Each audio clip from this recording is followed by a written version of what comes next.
Okay, let's talk about the bonus pool. The bonus pool is the mechanism used to fairly distribute treasure tokens long term. It's always going to be here. It's going to ultimately be the primary pool.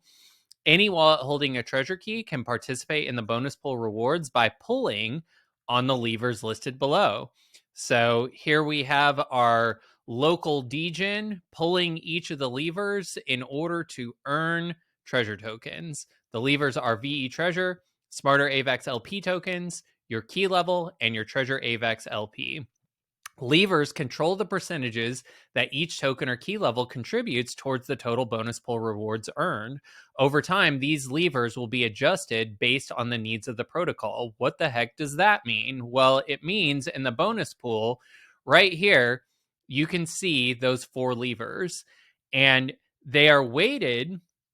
So the way that the bonus pool works is that it's on a schedule. The amount of rewards available in the bonus pool increases every single day on the macro level for all users. And that pool is divided by how many people are in the bonus pool. So let's say that there is 100 tokens available on day 1. There's more than that, but just to make the math easy for me, there's 100 tokens available to all players in the game. Well, 35 of those tokens are going to be distributed based on your VE Treasure balance. 20 of those tokens are going to be based on how many Smarter AVAX LP tokens do you have staked right here. 20% is going to be based on how many Treasure AVAX LP tokens do you have staked right here. And then 25 of those tokens are going to go based on your cumulative key level. What does that mean? Well, it means that let's say that I have 10 keys here that are all at key level 10. Well, that would make my cumulative key level 100. I don't know how many keys I have here, but if I click over to the bonus pool, I can see my cumulative key level is 26. So let's say that there's 10 players and they all, or let's say there's 4 players, they all have a cumulative key level of 25. That means they're going to evenly split these 25 tokens.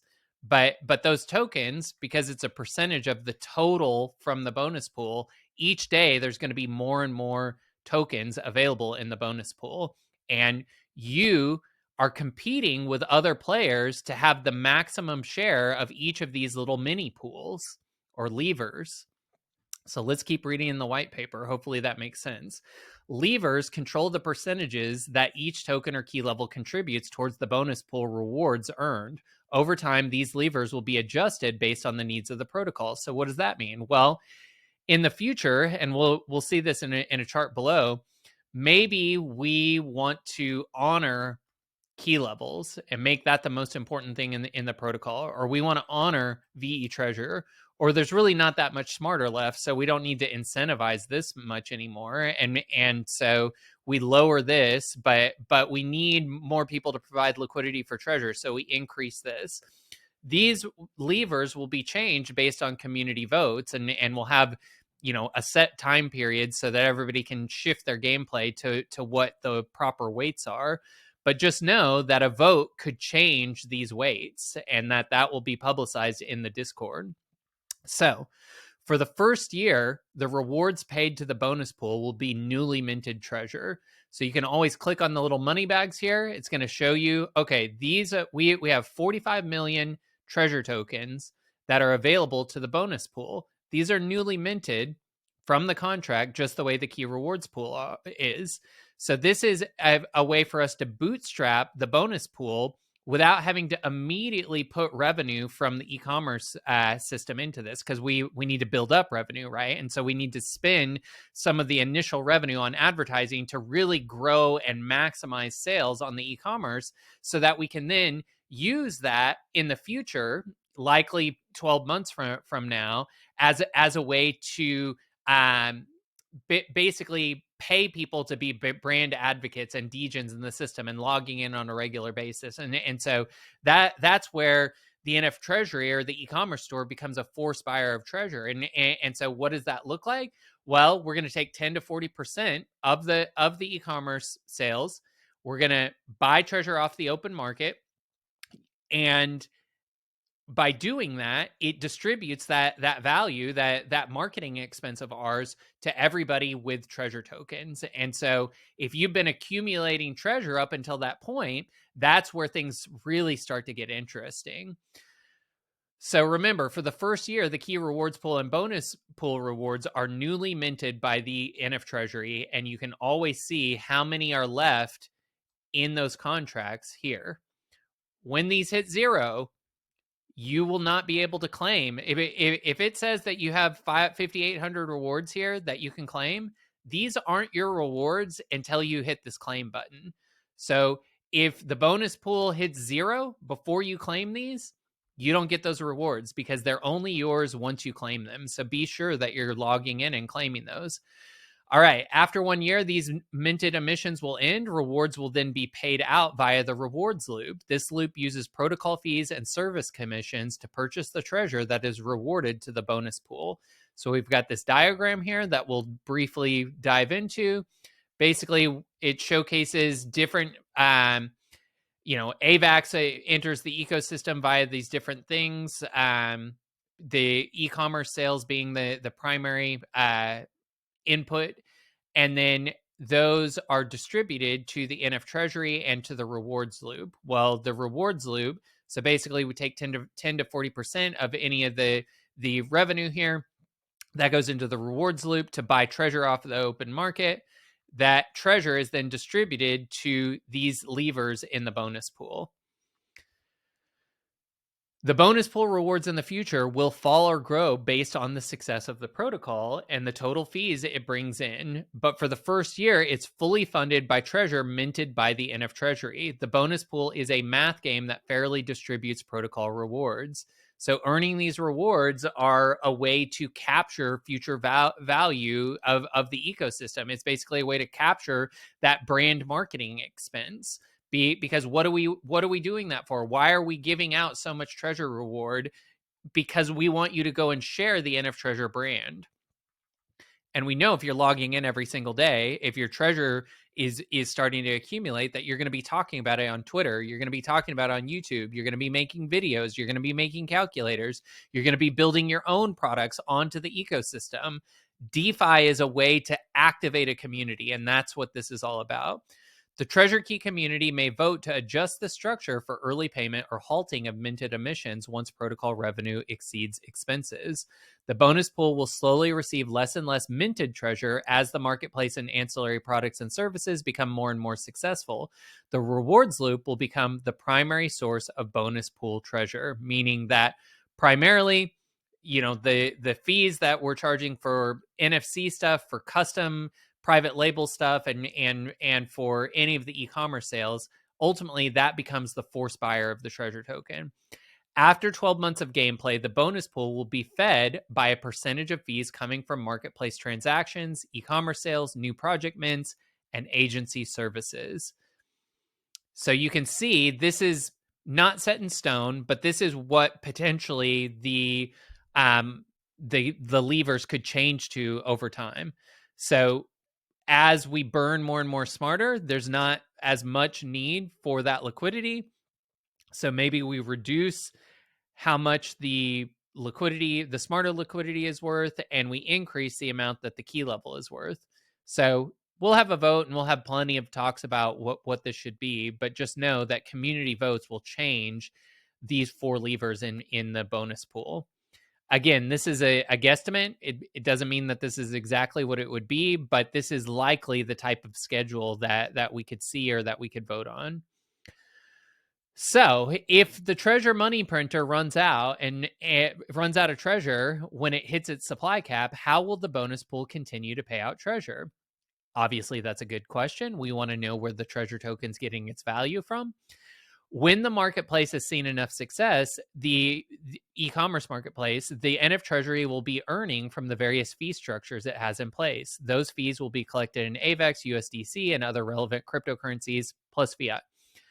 A percentage of those fees will be used to purchase treasure tokens off the open market. We will use a system that prevents front-running or market manipulation. After the first 12 months of gameplay, this purchased treasure will then be burned or distributed to the bonus pool based on each wallet pool's percentage.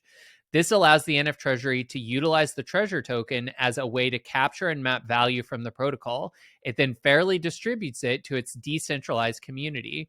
Since the supply of treasure will be capped, the only place to purchase treasure will be from those already holding it.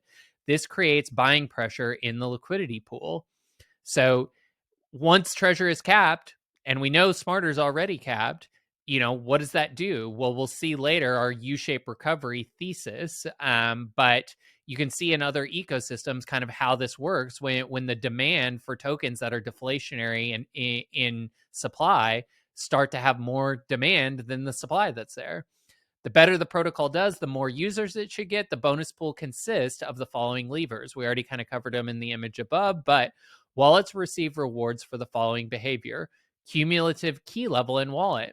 So percentage of the bonus pool, and the way that cumulative key level is determined is we take all the keys that are participating in the bonus pool. So let's say there's 100 total key levels, and then you have 10 key levels. So that would mean that 10% of the bonus pool reward, or of the cumulative key lever, go to you. VE treasure balance. So you stake your treasure to earn VE treasure. In order to have this VE treasure go towards your earning here, you have to claim your VE treasure. Again, if it's just sitting here, not claimed, it's not yours. So you have to log in regularly and claim this, and that's going to increase your percentage. I haven't claimed mine yet. I'm a bad degen, and so I have 0% here. But once I claim this, let's see what happens. I claim the VE treasure. That puts it into my wallet. That then goes into the calculation of the bonus pool for that lever. And as I'm taking a deep breath here,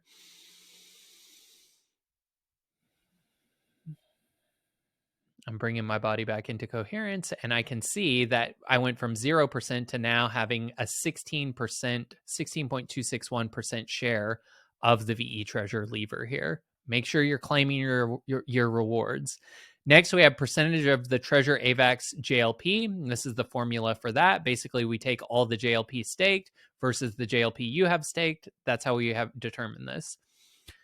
And percentage of Smarter AVAX, same thing. So you stake your treasure AVAX LP tokens here. You stake your Smarter AVAX LP tokens here. How do you add liquidity and get those tokens? Click the add liquidity button. If you want to see the analytics for those pool, click here. Each of these levers is a part of the overall formula that determines your wallet's percentage share of the bonus pool. Each variable will be assigned a percentage allocation of the total bonus rewards pool. Participants will compete for a share of the rewards allocated to each variable. That's why it's called a DeFi game, because you're competing against everybody else that's staked in the bonus pool. And your rewards are relational to other players. Depending on how many players are taking different actions, the ROI on different variables will change. Actions that both you and other players take will impact your share of the bonus pool rewards. When the key rewards pool reaches its emissions limit, or all Smarter has been burned, that would be an interesting scenario. The Smarter AVAX JLP will no longer be rewarded. So basically, if there's no more Smarter, we don't need liquidity on Smarter. So the rewards for the Smarter AVAX LP will drop to 0, and these other 3 levers will increase. Long-term, key levels, treasure AVAX LP, and VE treasure balance will have the largest allocations of the bonus pool. The idea is to avoid a hostile takeover through large JLP purchases, meaning we don't want one wallet to own the entire LP. Both VE treasure and treasure key levels take time to achieve. A takeover would require treasure key holders, that's you, to unstake and sell to a hostile participant. So what are you doing if you sell your treasure on the open market, or sell your Smarter on the open market? Well, you're potentially allowing hostile actors to accumulate enough tokens to take over the LP. That would be impossible to happen, assuming that we don't sell to hostile actors. So speaking of hostile actors, let's talk about suicide compounding. If you come from the Smartcoin project or any DeFi project from late 2021, you're very familiar with this concept.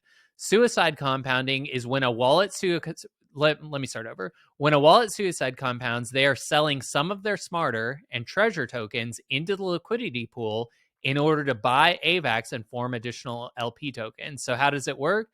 I earn this treasure essentially for free. Now I take that treasure, I take half of it, I sell it for AVAX. So that creates sell pressure on the LP. But now I pair that AVAX with treasure in order to increase my LP position, which then allows me to earn more treasure. And then I keep doing that over and over again. This is incredibly harmful to the ecosystem and akin to stealing from other community members. But of course, you have every right to do it if you want to be that kind of player. Those sold tokens can then be acquired by potentially hostile actors. When smarter AVAX LP stakers use their treasure rewards to single-side stake and earn VE treasure or provide treasure AVAX LP rather than selling half to suicide compound, the risk of a hostile takeover is minimized. So nobody can take over the treasure AVAX LP unless we give them the tokens to do that. The schedule below is an anticipated bonus pool allocation over 12 months. This may change with ample warning to adjust for healthy incentives. Major changes will be brought to a protocol vote, as we've discussed. One option you may be considering for gameplay would be to sell bonus pool emissions as they're earned. Warning, the tokenomics are not written to reward this behavior long term. A suicide compounder or whale could sell a large portion and reap a profit the first time they do this, but they lose something valuable when they unstake their treasure to dump on other community members. When they sell their staked treasure, their VE treasure balance drops to 0. So what happens? I have all this treasure that I've staked here because I want to earn and claim my VE treasure. My VE treasure is the most weighted thing in the bonus pool, so I earn more treasure by doing that. If I decide, you know what, I'm going to dump all my treasure and sell on these other people, well, I have to unstake my treasure to do that. When I unstake my treasure, my VE treasure balance will drop to 0, which means that my share of the VE treasure pool drops to 0. So that means this significantly impacts the amount of treasure they'll continue to earn from the bonus pool in the future. Dumping staked treasure tokens simply means earning a smaller proportion of protocol rewards the next time. It's a strategy that becomes less lucrative with each attempt. This short-term thinking doesn't work out well over time given the tokenomics of the protocol. The NFTreasure community is learning to think like successful project leads. Sustainability and ecosystem health are encouraged to be front of mind. This long-term thinking will play into how each behavior or lever is weighted in the future. You can find how each lever is weighted within the gameplay dashboard tooltips. Basically, right here, you see how they're weighted. Or no, right here. It's important to keep in mind that these levers will change over time. We've already covered that. As time goes on, the weight at which each lever is valued shifts to incentivize different actions that are most beneficial for the protocol. Remember, it could look something like this. As a community-governed protocol, it's important that we each discuss and debate strategies that account for these shifting levers. Each key level may not be the most weight in the short term, but in the long term, it will be weighted much more heavily.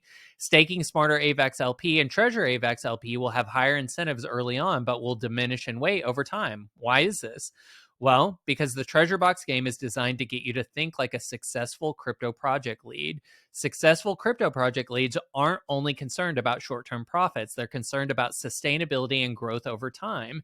They're looking to the future. What are we building? What can we build together? How can we grow our community? How can we make more e-commerce sales? How can we bring on larger partners? That's how a crypto project lead thinks. That means that the math of the game and your attention must shift based on what needs to be incentivized in the protocol for continued growth. So if you want to see these bonus pool formulas, maybe you want to do your own math, build out a spreadsheet or a calculator, you can see all of those here. Let's look at ongoing rewards. So when treasure emissions have stopped, we will have reached a steady state of tokens, meaning we're not going to grow the supply anymore. At this point, the NFTreasury will begin purchasing tokens to burn or reward in the bonus pool. We take a percentage, 10 to 40% of e-commerce sales and any other revenue that's coming in.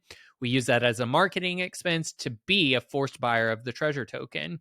Your accumulation of treasure is anticipating this. This could potentially be a source of regular rewards for those participating in the bonus pool. Emphasis on potentially. I'm not giving financial advice here. I'm not your financial advisor. We don't even know if this protocol is going to be profitable. Do your own research. Alternatively, these treasure tokens can be staked to earn VE treasure or used to form liquidity pool tokens. Each above action allows the wallet to earn more of the bonus pool. This decision and the decisions of others will impact your share of the bonus pool in the following time periods. Think strategically. So I need to put this graphic down here, but those time periods are here.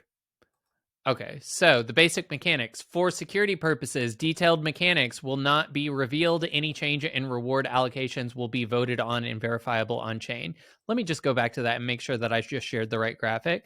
The decision and the decisions of others will impact your share of the bonus pool in the following time periods. Think strategically. I need to remove this because I'm not sure what time periods it's talking about, but basically what we're talking about is, look, every day, more and more tokens go into the bonus pool. The schedule increases over time. Those tokens are then distributed to the players in each of these levers. They're weighted based on these weights here. You're in competition with the other players to gain the largest part of the pie of each of those. So the basic mechanics, some of it is obfuscated because we don't want to reveal too much.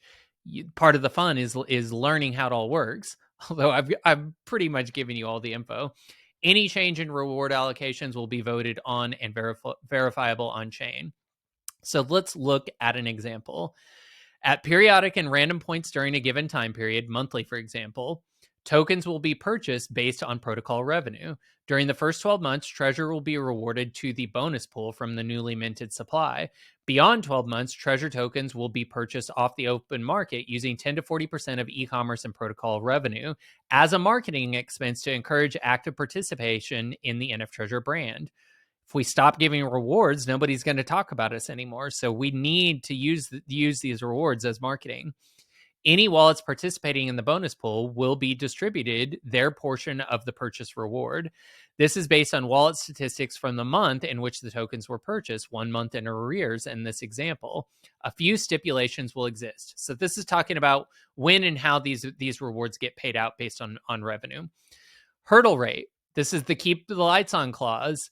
Obviously, we have to make sure that everybody that's running this thing stays, paid and on salary as we need them to be here to continue to grow the ecosystem.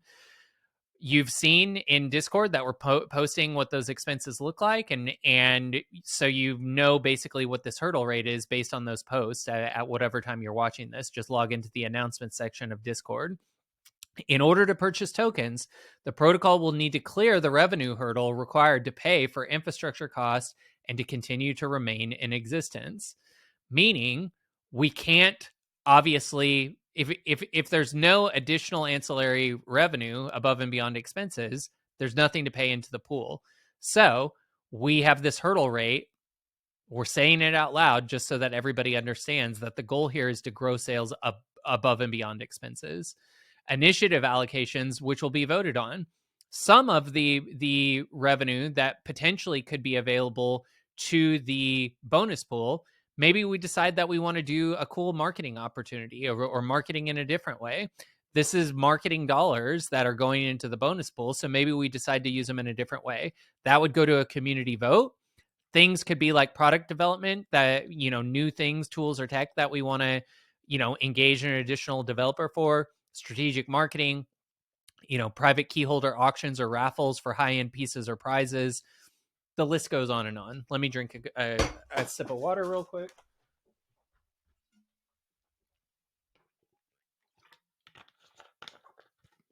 Ultimately, any of this potential revenue goes into the rewards loop, 10 to 40%.